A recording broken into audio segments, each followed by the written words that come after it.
Bind, torture, kill. That was his motto.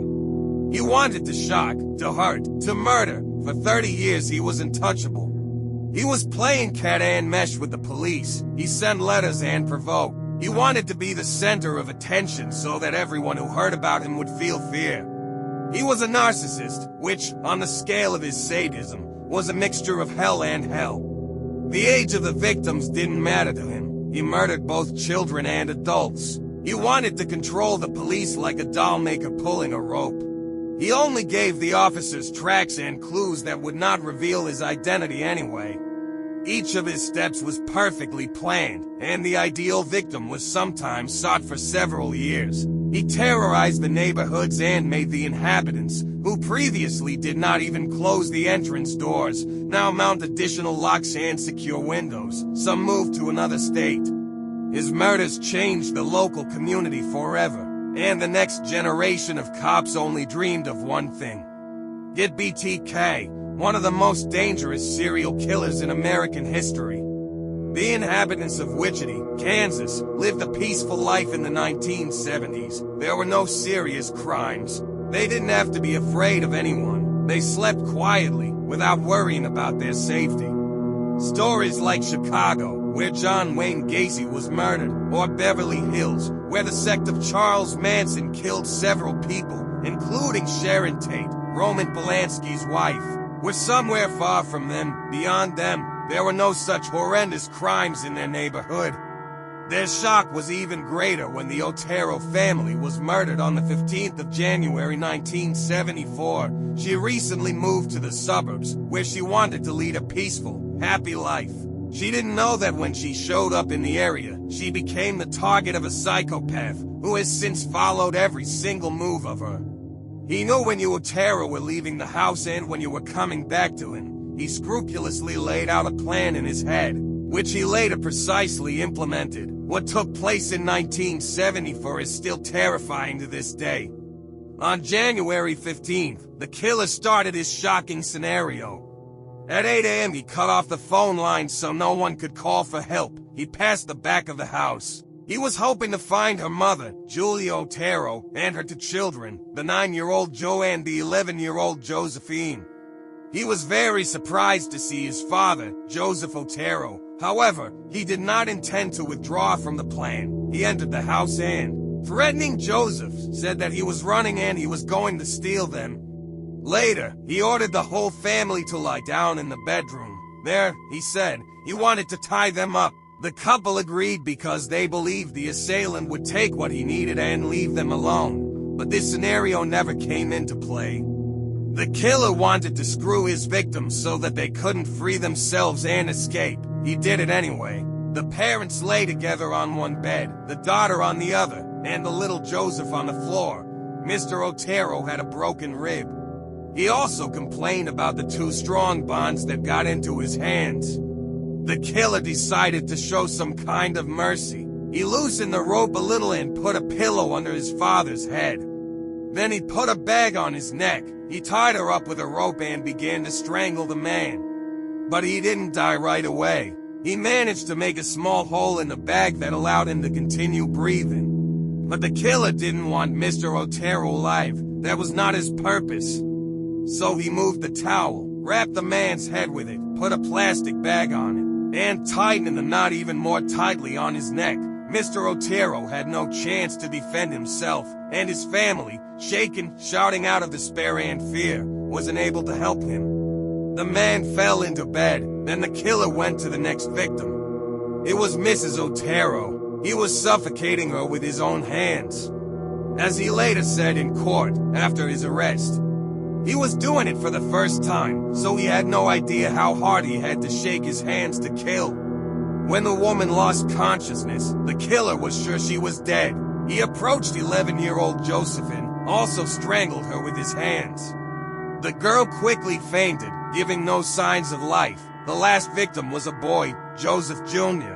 To avoid a situation like his father's, the killer immediately put on his t-shirt and a bag and began to choke. At that time, Mrs. Otero suddenly woke up. When the killer realized that the woman was not dead, he returned to her. She begged him to save her children. But he didn't intend to listen to her. He didn't mean to leave anyone alive.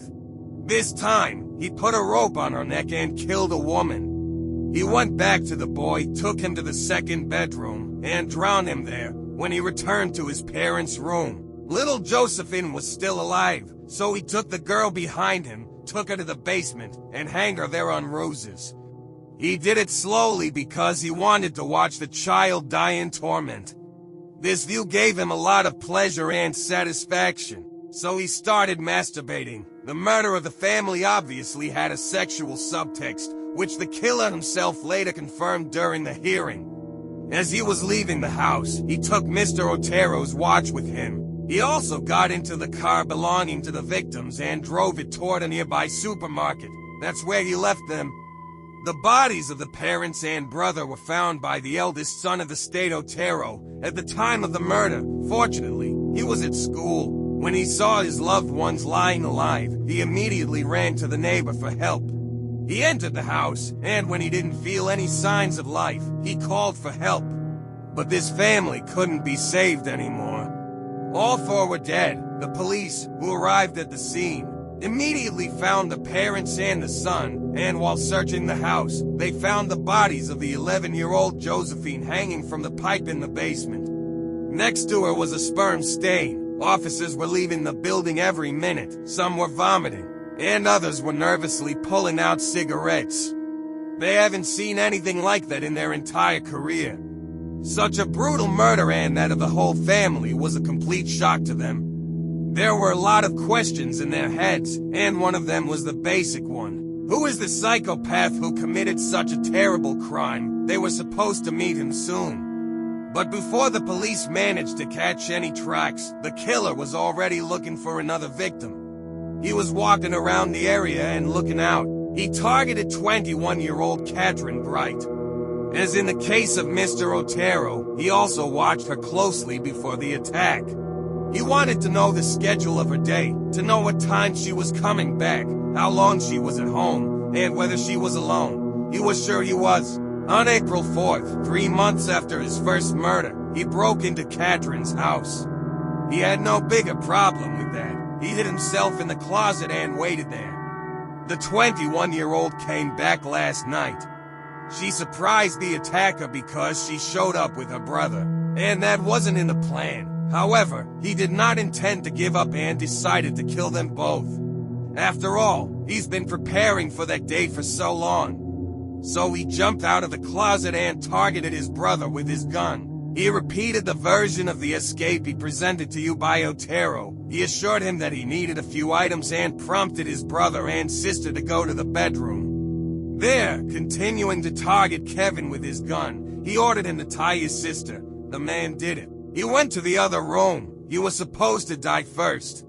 The assailant tied his arms and legs. Then Kevin understood that if he didn't get free, the attack would turn into murder.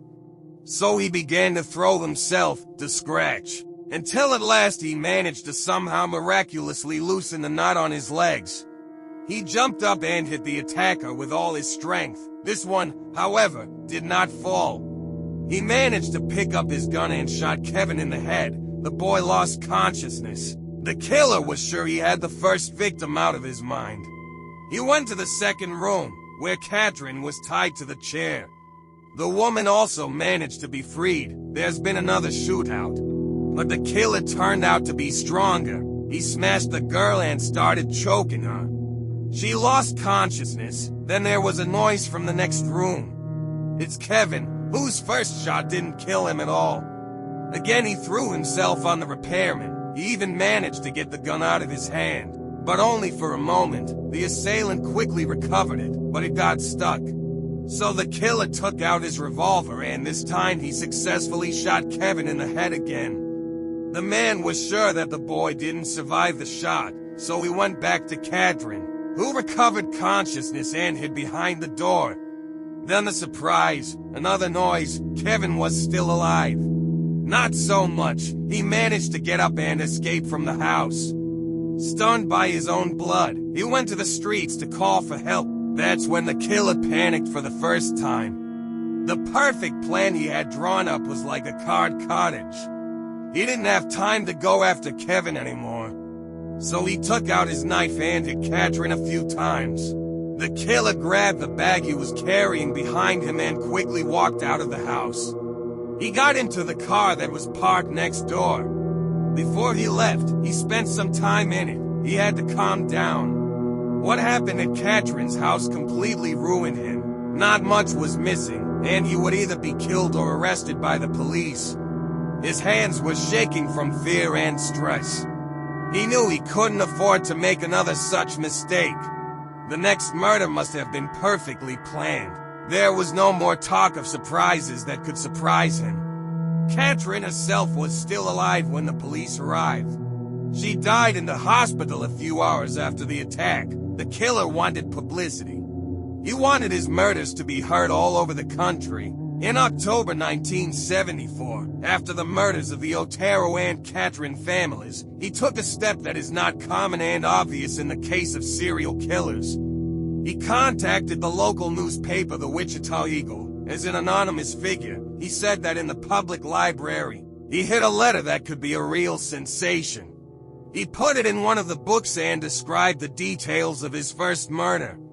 The police had no doubts. The letter was written by the killer. The information contained in it could only be known by the person who was at home at the time of the tragedy. He described accurately both the crime scene and the murder itself. That was the first time the killer signed. At the end of the letter appeared the nickname BTK, which means bind, torture, kill. For the police, one of the longest and most stressful investigations she has ever faced has begun. After sending this letter, BTK remained silent. For 3 years there were no murders, no letters. Officers were wondering what happened in the killer's life that he suddenly stopped killing.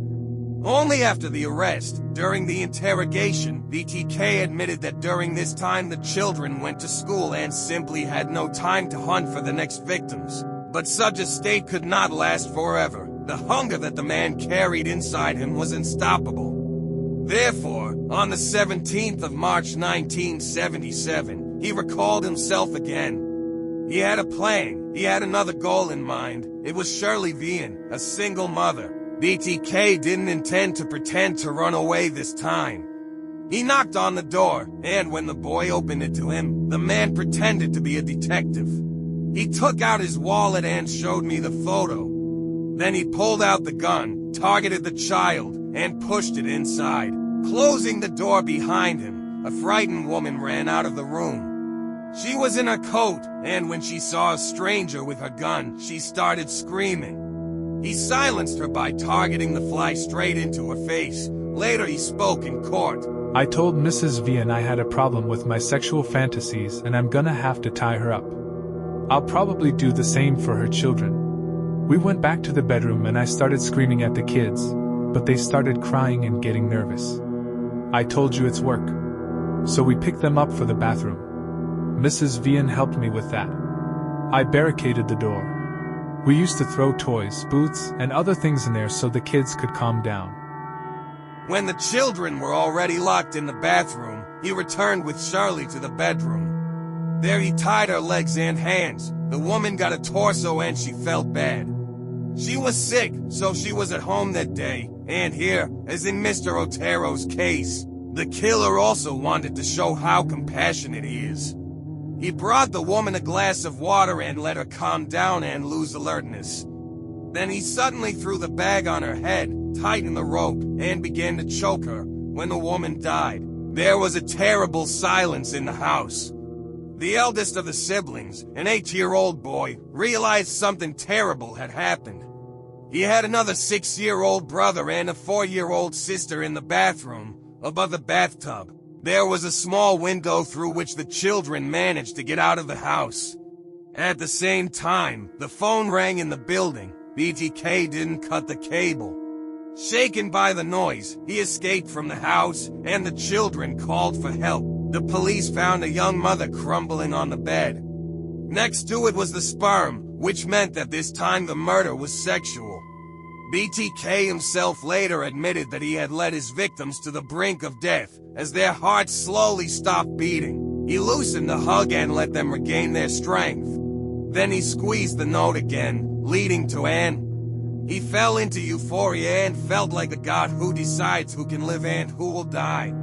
In addition, he was convinced that he was untouchable. He committed 3 macabre murders, and the police still had no idea who he was. That is why he decided to take another courageous step. In December of the same year, he first contacted the officers directly.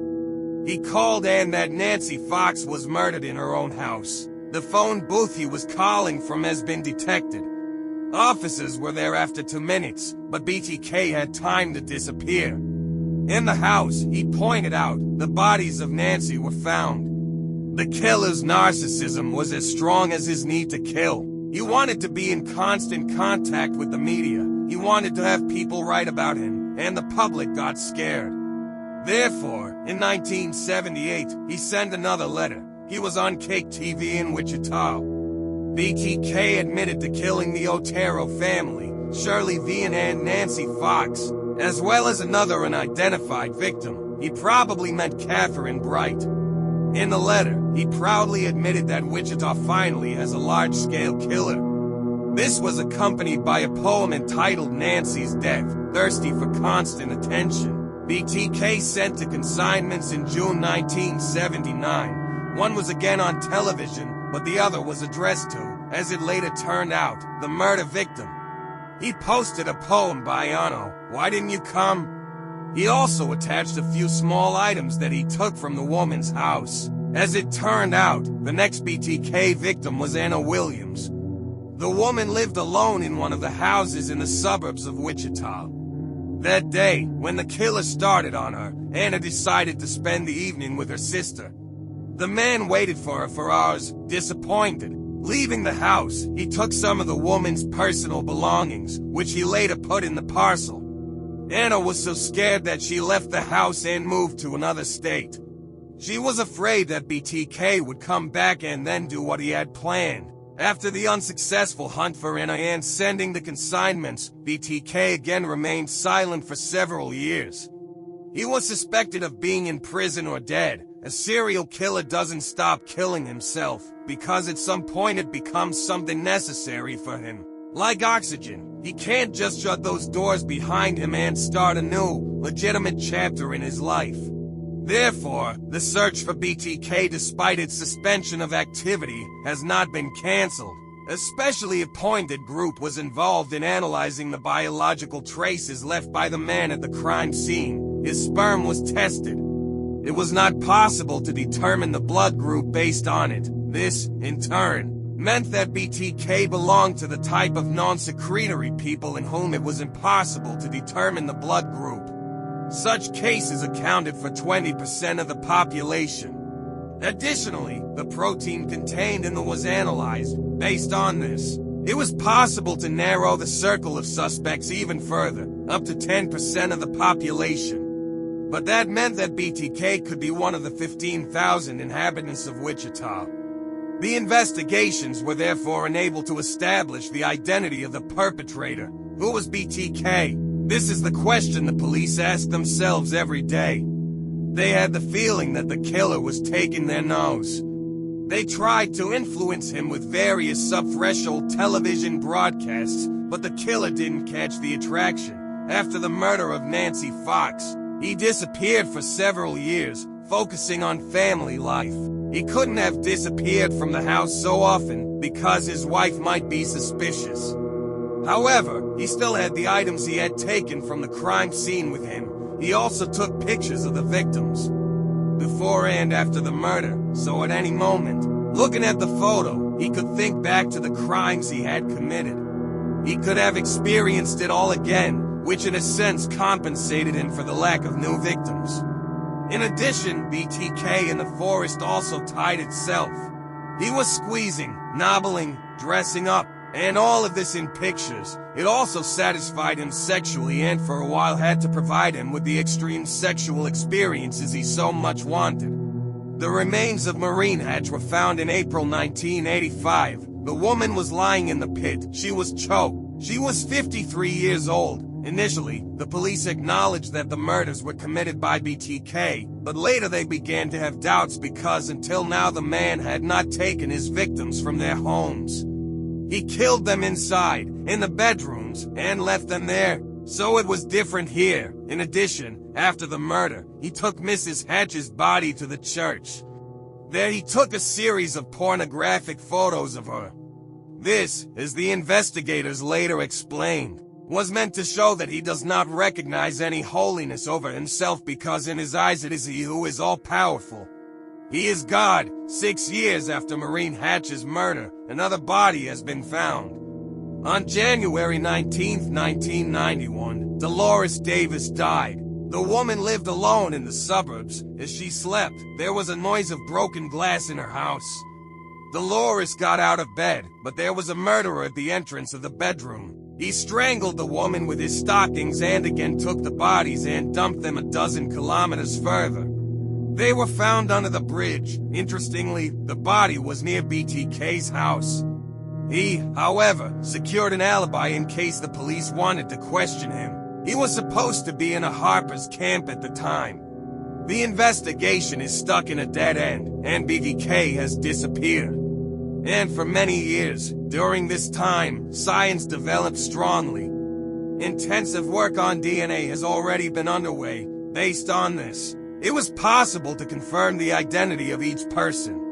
Officials still had BTK genetic material, but to be able to determine who the perpetrator was, they would first have to have a sample to compare. But that was not the case. But the opportunity was slowly getting closer. In the media, there was information about the promotion of the book, which was to be published soon. The author is convinced that the story of BTK is already closed because the perpetrator is probably dead. For a killer with such huge narcissism and conviction of his genius, what BTK was, it was like a challenge. The police were wondering if it would be possible to provoke him in this way and, under the influence of the constant need for attention, he would recall himself again. That's what happened. In 2004, 30 years after the first murder, BTK spoke again. He sent a letter. In it, he confessed to an unresolved murder of a woman. It happened on September 16, 1986. The letter contained details of the murder. He admitted to suffocating a woman with stockings. Underneath this information was a signature that the police already knew perfectly well. BTK. The officers felt hope again. They believed that this time, with new methods, they would be able to track down the killer. They've been dreaming about it for 30 years. But for this to happen, they had to maintain the man's interest. They had to keep him quiet again. Officers, who went back to the murder of the 1970s, started showing up on television again. They addressed the BTK directly, urging him to contact them. Surprisingly, the man reacted exactly as the police and the FBI wanted. But he's been missing all of the fear and terror he has caused in all these years. Again, he had the chance to be at the center of attention and to make the whole country talk about him. And that's what he wanted, so he started sending strange shipments. The messages were hidden in the boxes behind the breakfast cakes. BTK was signed. He also sent a doll that was shrunk and tied to a piece of a pipe. It was supposed to refer to the murder of 11-year-old Josephine Otero. Worse, the man revealed that he was going to kill somebody again. The police couldn't let BTK sow Widget's terror again. Officers had to act, but it was a 10-month affair with a man. Finally, what everybody's been waiting for has happened. BTK made a serious mistake. He hid the package in the car that stood in the parking lot. Unfortunately for him, there were also cameras mounted there. After BTK dropped the shipment, he returned to his car and left. After careful analysis of the recordings, it was possible to determine what kind of car he was driving. It was true that there were no registration plates or the exact face of the driver, but it was a breakthrough that the police were counting on. They discovered that BTK was driving a black Jeep. Officers have not been closer to catching the perpetrator. In the letter that was found in the car, the man asked if it was possible to determine on which computer the data was saved. The cops didn't intend to answer the truth. They put the murderer's message in the newspaper, in the book of announcements. They wrote it's gonna be alright. This was, of course, a lie, because at that time it was already possible to establish such data. It is difficult to say why BTK decided to take such a move. Did he not realize that it could be measured in this way? Or maybe he had had enough of life in hiding and would want the whole world before his death to find out who was one of the most terrifying serial killers. No matter what the truth was, BTK sent the disc. This one went into analysis right away. And then there was a breakthrough. It was found that the disc was used in a Lutheran church in Wichita. The last record on it was made by Denis Ryder, who was then the chairman of the church council. Officers started observing the man. Immediately it was discovered that he was driving the same car that was recorded on one of the cameras placed on the parking lot. And while the police felt they were a step away from solving the biggest riddle of the last few decades, the evidence they had was merely posthumous. They needed DNA confirmation. So they got the biological material from Ryder's daughter, who had previously undergone surgery. After receiving the hard results, the officers stopped. There was no doubt anymore. It was almost 100% certain that the woman's father was BTK, and that meant that the wanted killer was Denis Ryder. He was detained on the 25th of February 2005. Initially, Ryder didn't admit guilt. He had a long conversation with the police and convinced them that he was a decent citizen, husband, and father of 2 children, who worked and lived according to the law.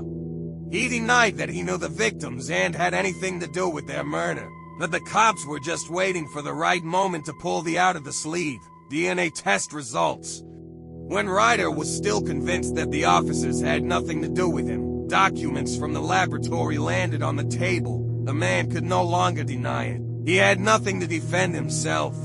So he admitted, "I'm BTK, the killer you've been looking for 30 years. Ryder is in court." The entire United States could finally see the face of the killer who was so in fear throughout Wichita. To the surprise of many observers in the courtroom did not appear a muscular man with scars on his face and a vicious look. He emerged as a dull, thin, bald 60-year-old who looked like the typical head of a neighborhood family. He didn't stand out in anything. He was literally in the crowd. Bypassing him on the street, probably nobody would even think he could have committed any crime.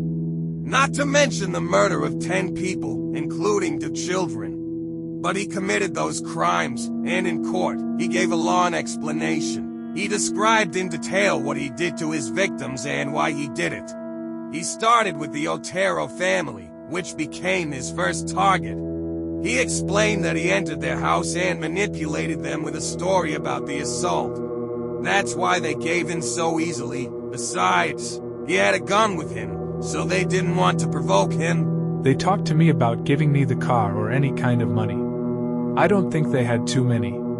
But then it came to me that I didn't wear a mask, nothing. So they could have identified me. And that's when I decided to kill them. For example, suffocating. He also described the murder of children accurately. First, he murdered Joseph Jr. in the next room. And then he came back to do the same to his sister. I put a bag on his head. I put on a cloth, a t-shirt, and then a bag again. So he can't make a hole. Then he all died. I came back then, and Josephine recovered. So I took her to the basement and hanged her. I had sexual fantasies about it. When she was hanging. The testimony of the BTK shocked the audience. They couldn't believe everything the man was saying. Similarly, close killers reacted. My friends later said he was a normal guy. He was involved in wrestling and raising children. He didn't make any trouble. But over time, the neighbors said he could behave unpredictably. But no one complained about him. Nobody thought he was a monster. One of his friends told me that it's impossible for his wife not to suspect anything. But I worked with him for hours, every day, and I'd never say he's capable of things like that. BTK himself, in a cool, completely emotional way, told about every murder. And when asked why he spoke after so many years, he said, "I was a little bored. The kids grew up, and I had more time again." BTK or Dennis Ryder, was sentenced on the 18th of August 2005 to 10 sentences of life imprisonment. He escaped death only because he committed his crimes before 1994, and it was only then that the sentence was restored in Kansas. The killer is still in jail. His character can be seen in the series Mindhunter, one of the creators of which is David Fincher himself.